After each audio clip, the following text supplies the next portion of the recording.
네, 유튜브를 검색하다 보면 이 세컨하우스, 이 농어촌 주택에 대한 관심들이 많더라고요. 이게 복잡한 도심을 벗어나서 뭐 한적한 농어촌에 세컨하우스 하나 마련하고 싶다, 이런 수요들도 분명히 있을 겁니다. 그리고 이런저런 이유로 본인은 도시에 살지만 농촌에 뭐 집 하나 생기는 경우도 있을 겁니다. 그럼 이분들은 이주택자냐? 그렇게 볼 수도 있지만 또 아니라고 볼 수도 있습니다. 그래서 오늘 이 문제에 대해서 확실하게 한번 정리를 해보겠습니다.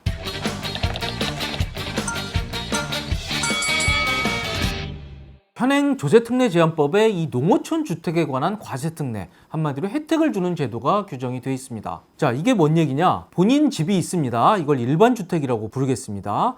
본인 집이 있는 상태에서 농어촌 주택을 취득합니다. 그래서 저분은 1세대 2주택이 됐네요. 그런데 저분이 이 농어촌 주택을 가지고 있는 상태에서 본인 집을 팔 경우에, 이 경우에 원칙적으로 1세대 2주택이기 때문에 1세대 1주택 비과세를 못 받죠. 양도세 비과세를 못 받습니다. 그런데 바로 이 조세특례제한법 규정에 따라서 저 본인 집 일반 주택을 팔 경우에 농어촌 주택을 잠깐 화이트로, 집이 없는 것으로 지워줍니다. 한마디로 1세대 1주택으로 봐줍니다. 그래서 본인 집이 요건이 맞는다고 하면 9억 원까지 양도세 비과세 혜택을 주는 제도가 바로 현행 세법에 규정이 되어 있습니다. 이게 본인 집에 양도세 비과세를 받으면서 세컨하우스를 가지고 있는 상당히 매력적인 제도라고 볼 수가 있습니다. 이게 점점 비고 있는 이 농어촌 보호 차원에서 마련된 제도라고 볼 수 있습니다. 그런데 이거는 특례입니다. 그래서 세법에 엄격한 규정을 두고 있습니다. 여러 가지 규정을 두고 있고요.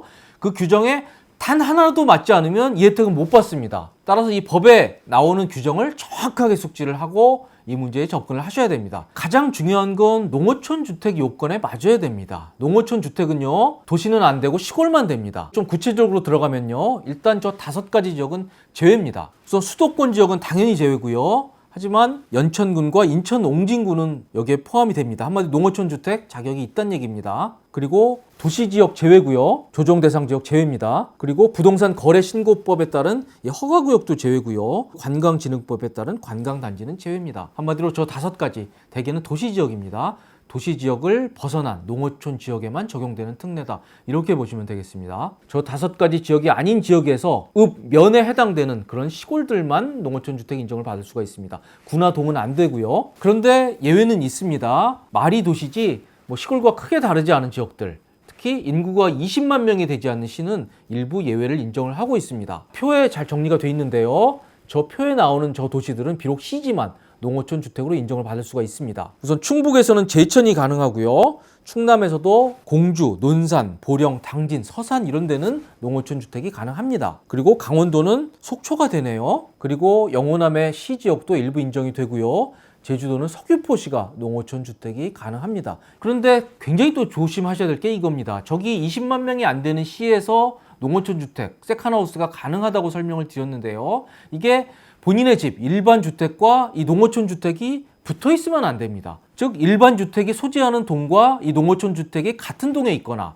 혹은 연접하는 바로 붙어 있는 동에 해당될 경우에는, 그럴 경우엔 그건 좀 특이성이 있다고 봐서 농어촌 주택을 인정을 안 해드립니다. 이거 꼭 기억하셔야 됩니다. 그리고 진짜 중요한 요건은 이제부터 나옵니다. 대지 면적이 660제곱미터 이내여야 된다는 대지 면적 기준이 있습니다. 하지만 이건 삭제가 됐습니다. 과거에 있었던 일이고요. 지금은 대지 면적 기준은 없습니다. 땅이 엄청나게 커도 농어촌 주택으로 인정받을 수가 있습니다. 하지만 땅이 너무너무 크면 바로 저 2번째 조건 때문에 농어촌 주택을 인정을 못 받게 됩니다. 즉, 주택 가액과 토지 가액을 합쳐서 2억 원이 안 돼야 농어촌 주택을 인정받을 수 있습니다. 일부 한옥의 경우에는 4억 원까지 인정이 되는데요. 보통 집의 경우에는 이 땅값과 집값을 합친 것이 2억 원이 안 돼야 농어촌 주택으로 인정을 받을 수가 있습니다. 자, 그러면 저때 집값과 땅값은 뭐가 기준이냐, 이런 질문이 나올 수가 있죠.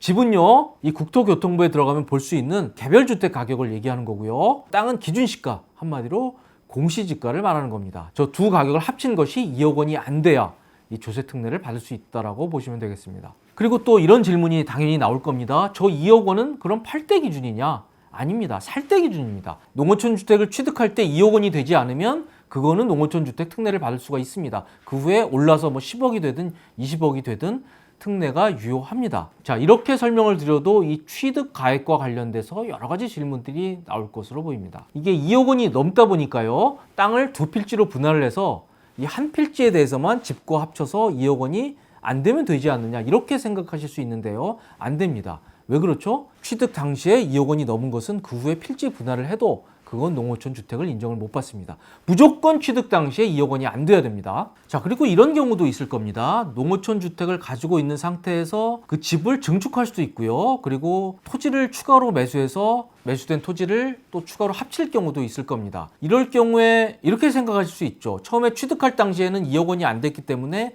이 농어촌 주택을 특례를 받는데 아무 문제가 없을 것이다. 이렇게 생각하실 수가 있는데요. 여기에 대해서 제가 국세청 자료를 찾아봤습니다. 그렇지가 않더라고요. 아까 제가 설명을 드렸듯이 구입한 농어촌 주택이 처음에 2억 원이 안 되면 그 후에 그 가격이 오르는 것은 농어촌 주택 특례를 받는데 아무 문제가 없습니다. 하지만 집을 증축한다든지 땅을 추가로 매수해서 하는 경우에는 문제가 있습니다. 이거는 증축 부분 그리고 추가 토지 매수 부분도 합쳐서 가액이 2억 원이 안 돼야 농어촌 특례를 준다고 합니다. 따라서 이런 경우에는 주의를 하셔야 되고요. 자, 그러면 뒤에 다시 설명을 드리겠지만 이게 과세 특례를 위해서는 농어촌 주택 보유기간이 굉장히 중요합니다. 그런데 이렇게 주택을 증축한다든지 아니면 땅을 추가로 합친다든지 이럴 경우에 보유기간은 어떻게 되느냐? 그런 것은 처음에 취득한 당시에 보유기간을 인정을 해준다고 합니다. 자, 그리고 이렇게 농어촌 주택으로 인정받기 위해서는 또 요건이 하나 있습니다. 요건이 좀 많죠. 아까도 잠깐 나왔지만 일반 주택과 농어촌 주택이 붙어 있으면 안 됩니다. 행정구역상 같은 읍면 안 되고요. 그리고 붙어 있는 읍면도 안 됩니다. 떨어져 있는 지역이래야 세금 혜택을 드립니다. 그리고 너무너무 중요한 게 순서입니다. 보통의 경우에 본인이 사는 집, 일반 주택을 가지고 있는 상태에서 농어촌 주택을 취득하면요. 본인의 집을 팔 때 이 농어촌 주택이 없는 것으로 살짝 투명 인간을 취급해 준다는 게 바로 이번 제도의 핵심인데요. 그러면 이 순서를 바꾸면 어떠냐? 큰 문제 없지 않느냐? 이렇게 생각하실 수가 있습니다. 즉 농어촌 주택을 먼저 취득하고 본인 집을 취득할 경우에도 같은 혜택을 줘야 되는 거 아니냐? 이렇게 생각할 수 있습니다만 안 됩니다. 순서는 반드시 지키셔야 됩니다. 본인 집을 먼저 사고요. 그 후에 농어촌 주택을 사야 이 과세 특례를 받을 수가 있습니다. 왜 그러냐면은 법에 그렇게 돼 있습니다. 그리고 마지막인데요. 가장 중요한 건 바로 저겁니다. 이 특례를 받기 위해서는 농어촌 주택을 3년을 무조건 가지고 계셔야 됩니다. 3년. 이 조건 충족 못하면 세금 혜택은 못 받습니다. 자, 그럼 이런 질문이 나오겠죠. 농어촌 주택 3년 동안 가지고 있지 않으면 내 집 못 파느냐? 파실 수 있습니다. 농어촌 주택 3년 채우지 않은 상태에서 본인 집 팔 수 있고요. 그걸 팔 경우에 1세대 1주택 양도세 비과세가 가능합니다. 하지만 반드시 판 이후에라도 농어촌 주택 3년 보유기간은 충족을 하셔야 됩니다. 그 전에 팔면요. 양도세 비과세 받은 거 추징이 되게 됩니다. 굉장히 주의하셔야 되는 대목입니다. 자, 이렇게 여러 가지 조건들을 갖춘 농어촌 주택을 2003년 8월 1일부터 2022년 12월 31일까지 구입할 경우 그 농어촌 주택에 대해서는 본인 집을 팔 경우에 살짝 투명인간 취급을 해주겠다는 것이 바로 이 제도의 핵심이라고 말씀드릴 수 있겠습니다. 자, 그럼 이런 궁금증이 생기실 겁니다. 그러면 농어촌 주택을 취득할 때 이게 농어촌 주택이라는 확인을 세무서에 가서 받아야 되는 거냐, 지방자치단체에 가서 받아야 되는 거냐, 이렇게 질문을 하실 수 있는데요.